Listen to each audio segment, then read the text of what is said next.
on your bed. You're laying on the side of your bed. You're going to let your head hang off, and you're going to let your arms come out to the side to open up that chest wall, especially at segments 3 and 4. If your bed is not firm, now I understand, I think that you have a massage table, so I think this is probably not relevant, but I tell people to put a piece of plywood on the bed, or I have a big anatomy book that's not very thick, so I can lay that on the bed and the bed becomes a firm surface, okay? This stretch goes like this. You take the foam up to the edge, you're going to lie your back, and you're going to scoot up so that your shoulders come off the bed and off the side and stretch out like this, okay? Do a little experiment, wave your arms up and down, try and find the ideal angle that feels like it really needs the stretch. And it's interesting, I haven't done this for a while and it's very obvious. It's long overdue, and you'd be surprised where you might feel the stretch and release with some of these things. I feel this in my right lower leg. So for whatever reason, that's what causes me to realize that I could benefit by doing this a little bit more. And I don't necessarily feel a lot happening up in the shoulders, but it feels like it could be therapeutic in the lower part of my body. So that's that, and you can play with other angles, but when we tested you, it seemed that a purely horizontal angle was what was ideal for you, okay?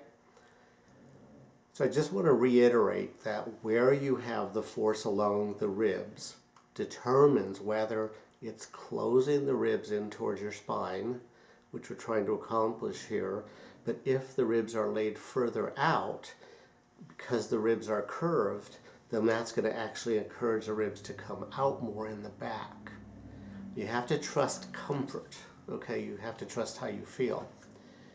Now, I believe I showed you this one. It's not on my list. I didn't take notes, but I might be confusing you with another client. Forgive me if that's the case. Nonetheless, this is a fabulous stretch. The purpose of this stretch is to bring your shoulder blade up in the front, down in the back, and medially in the back. So think of a soldier's posture, except a very comfortable soldier's posture, not a rigid one. That's what this does. So you take the foam, and you want to capture your acromion. If you hang a purse off your shoulder, it goes inside the acromion. So this is the part I want to capture. You have to bend down a little bit to capture it. It's a thumb-like projection from your shoulder blade. So I lean down to capture that part of my shoulder, and I lean to the left about 30 degrees. So the force gaps the acromioclavicular joint laterally. So it opens the joint, and then it lets the scapula glide posteriorly. This, of course, will also stretch the pectoral muscles. And I think everybody that walks upright should do this once a week. 5 minutes is fabulous. If you're getting tingling in your arm or something, then you need to stop. Okay, that one I would certainly do once a week. Okay, so this takes us now to the very last one. I showed you a device which is called Dr. Ryder's Real Ease. That's this job. Yeah, I saw them on Amazon just the other day for $29. Okay, and this is ideal for opening up mobility in your upper cervical spine.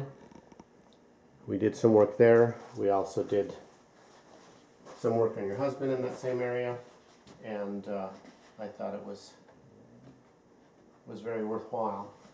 So the curved thing goes under your neck, and it should feel like your head feels very comfortable, very naturally cradled in this device. You lay on it on a firm surface and do nothing. Just relax. Stay there about 5 minutes. It's just a great way of de-stressing. After you've done that for 5 minutes, then you're going to work on little tiny movements and you're going to search for what your body needs. My favorite movement, and given my history, my injuries, is to glide posteriorly at a slight angle back.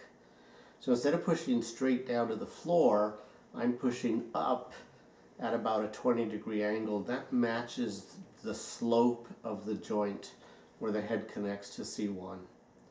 So I just tuck my chin towards the lower part of my ear, using minimal force, letting it continue and continue and continue. And I do that one as long as is needed. 2 minutes is a minimum. And I would like you to do this at least once a week. I think that's going to be your favorite one. All right. The opposite of that is jutting your chin forward, which most people dislike. So it's a good comparison. The next movement is to look over your right shoulder, but you only rotate about 5 degrees.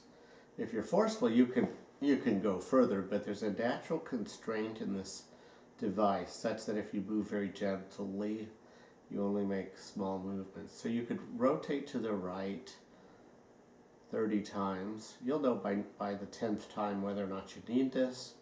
You can rotate to the left 10 to 30 times. And when there's a tightness, you want to work and see if you can gain motion in that direction. If it's unyielding and you do the opposite, then you actually work in the freer direction. And that may open up to movement in the tight direction. The next one is to go sideways, bringing ear to your shoulder. So, side bending. Same gig, 10 to 30 reps. Same thing on the opposite side. And you can also nod, chin down, chin up. So it's like a yes and no nod. Okay? It's a very, very subtle, small movement. And this doesn't do a thing for me. Okay? So I'm not going to continue. Again, your structure seemed to really like the posterior slightly curved glide.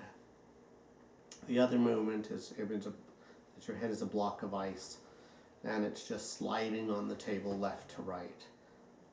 Really subtle movement, very small movement, and if you test one side at a time, you'll be able to discern if there is a restriction there.